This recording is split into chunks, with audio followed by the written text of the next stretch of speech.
নবরাত্রির চতুর্থ দিনে মানে আজ পূজিত হন মা কুষ্মাণ্ডা। কুষ্মাণ্ডা শব্দটি তিনটি সংস্কৃত শব্দ থেকে এসেছে।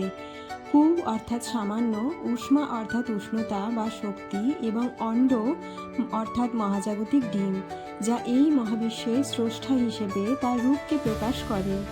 দেবীর এই রূপকে বলা হয় সৃষ্টির উৎস।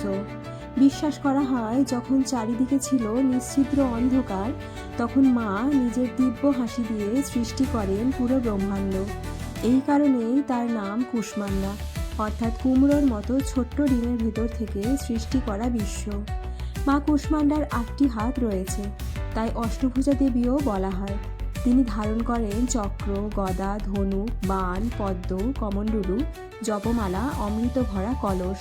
তার বাহন সিংহ, যা শক্তি ও সাহসের প্রতীক।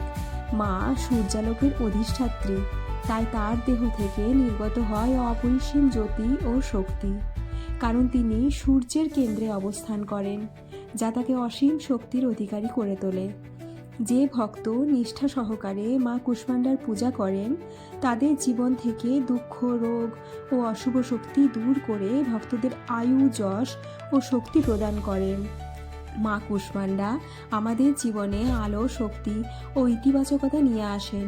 দেবী কুষ্মাণ্ডাকে মালপোয়া বা কুমড়ো ভোগ দেওয়া শুভ বলে মানা হয়। এই নবরাত্রিতে মা কুষ্মাণ্ডার আশীর্বাদে ভরে উঠুক তোমার জীবন। জয় মা কুষ্মাণ্ডা।